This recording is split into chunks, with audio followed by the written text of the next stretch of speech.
Assalamualaikum warahmatullahi wabarakatuh. Saya Rika Nisa Ilfitria dari Bimbingan Konseling Semester 3. Saya akan menjelaskan tentang kerancuan relevansi. Kerancuan tersendiri itu merupakan berpikir sesat.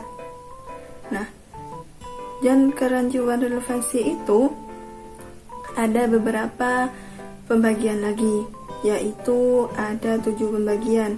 Yang pertama yaitu argumentum ad baculum. Nah, yang pertama ini merupakan pernyataan yang rancu karena mendasarkan diri pada kekuatan atau ancaman penggunaan kekuatan sehingga sebuah kesimpulan menjadi disetujui, atau lebih karena didorong oleh rasa takut.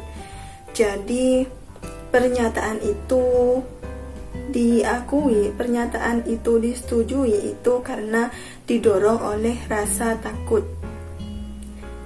Contohnya seperti apa? Seorang istri yang membersihkan rumah bukan karena ia suka membersih, tapi karena kalau ia tidak membersihkan rumah, maka mertuanya akan memarahinya. Jadi, seorang istri itu bukan semata-mata suka membersihkan rumah, tapi karena ketika dia tidak membersih rumah, maka mertuanya akan memarahinya. Itu kerancuan yang pertama, pembagian kerancuan relevansi yang pertama. Nah, jadi itu disetujui apa? Seorang istri tadi itu mau membersih rumah karena ada dorongan atau ada rasa takut. Rasa takutnya tadi itu karena takut dimarahi oleh mertuanya. Nah, pembagian yang kedua yaitu argumentum ad hominem, yang mana pernyataan yang rancu karena lebih diarahkan pada pribadi orangnya daripada argumen yang dikemukakan. Jadi, yang kedua ini itu pernyataan rancu itu lebih mengarah kepada pribadi seseorang. Jadi, pribadi seseorang itu ngefek terhadap pernyataan ini. Semisal contohnya, karena dia hanya seorang murid, pasti pernyataannya salah. Jadi kalau dia masih menjadi murid, maka semua yang dia katakan, pernyataan yang dia katakan itu akan tetap salah. Karena apa? Karena pribadinya dia masih seorang murid. Nah, yang ketiga yaitu argumentum ad ignorantiam.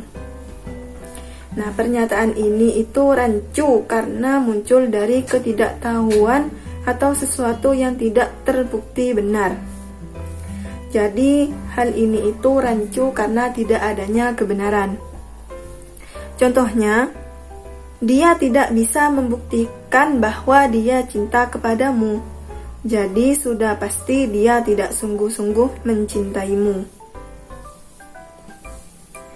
Jadi, ketika belum terbukti, seseorang itu belum ngasih kebuktian secara jelas, semisal contoh tadi tidak mau membuktikan bahwa dia sayang, maka itu pernyataannya itu rancu, pernyataannya itu sesat karena dia tidak mau membuktikan bahwa dia memang benar-benar cinta. Selanjutnya yaitu argumentum ad misericordiam. Nah, pernyataan yang rancu karena mengandung belas kasihan yang digugah sedemikian rupa agar sebuah kesimpulan menjadi disetujui. Artinya, seseorang itu setuju bukan karena logis, tapi lebih ke arah psikologis. Jadi di sini itu kerancuannya itu karena ada rasa kasihan, ada rasa belas kasih. Contohnya, seorang anak meminta uang jajan lebih kepada orang tuanya karena sudah mendapatkan nilai yang bagus saat ujian. Jadi, itu bukan hal yang logis. Karena apa? Dia itu meminta berharap imbalan karena dia sudah melakukan sesuatu yang lebih dari sebelumnya. Selanjutnya, argumentum et populum, yang mana pernyataan yang rancu itu karena kebenarannya didasari oleh pendapat orang banyak dan bukan karena argumen tersebut benar. Jadi hal ini itu rancu atau sesat itu karena sudah ada dasar dari didasari oleh pendapat orang banyak. Contohnya seperti apa? Para guru akhirnya mengeluarkan Rizka karena sering melanggar peraturan sekolah. Jadi Rizka ini dikeluarkan bukan semata-mata oleh satu guru yang tidak menyukai Rizka. Maksudnya Siska. Saya di sini ngasih contohnya Siska, bukan Rizka. Nah, jadi kerancuan, kesesatan ini itu karena sudah didasari oleh pendapat orang banyak, para guru, berarti bukan hanya satu guru. Nah, selanjutnya yang keenam, argumentum ad verecantiam, yang mana pernyataannya rancu karena mendasarkan pembenaran dari dukungan atau pendapat pada kewibawaan orang terkenal yang sebenarnya tidak mempunyai kompetensi untuk menyatakan hal tersebut atau tidak relevan. Nah, argumen ad verecantiam ini juga seringkali mengarah pada pernyataan-pernyataan yang bersifat dogmatis sehingga tidak dapat dicek benar atau salahnya. Saya kasih contoh gini. Kerancuan yang nomor 6 ini itu mendasar pada pembenaran dari dukungan atau pendapat pada kewibawaan orang terkenal. Nah, saya kasih contohnya Ustadz Abdul Somad. Siapa sih yang nggak tahu beliau? Ustadz milenial ya. Ustadz Abdul Somad ini sudah masuk kategori orang terkenal. Sudah banyak yang mengetahui terhadap Ustadz Abdul Somad ini.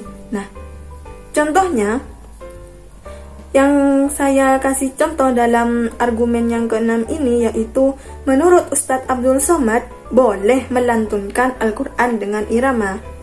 Nah, ini pernyataan yang rancu, argumentum et verecantiam, yang mana pernyataan ini rancu itu mendasar pada pembenaran dari dukungan atau pendapat dari orang yang terkenal. Dan juga tidak bisa menyangkal bahwa pendapat ini itu tidak relevan karena orang tadi itu sudah terkenal dan mempunyai kewibawaan apa yang disampaikan. Nah, yang terakhir atau yang ketujuh yaitu argumentum et ignominiam, yang mana pernyataan yang rancu itu karena mendasarkan pembenaran dengan cara membuat lawan bicara merasa malu. Jadi pernyataan ini rancu, pernyataan ini diakui, diterima itu karena adanya rasa malu. Contohnya, kamu mau jadi dokter, biaya sekolahnya nggak sedikit loh. Nah, kata-kata biayanya nggak sedikit loh itu merupakan kayak sindiran. Kamu mampu nggak? Kamu bisa nggak sekolah dokter? Kayak seperti itu. Jadi kerancuannya itu membuat rasa malu. Jadi kata-kata tadi ini, orang yang mau jadi dokter tadi itu masih berpikir karena pernyataan itu yang dia terima itu bukan semata-mata karena memang masuk akal, tapi karena adanya rasa malu. Oh, ya saya mampu enggak itu. Jadi dia memiliki rasa malu karena takut memang nggak bisa sekolah kedokteran. Jadi itu yang dinamakan dengan kerancuan argumentum et ignominiam. Nah, itu kerancuan relevansi, yaitu ada 7 tadi. Itu yang saya peroleh atau yang saya pahami dari keterangan Bahari sebelumnya. Jadi, saya hanya mengulang atau sebagai tugas. Mungkin itu yang bisa saya sampaikan, kurang lebihnya. Terima kasih. Wassalamualaikum warahmatullahi wabarakatuh.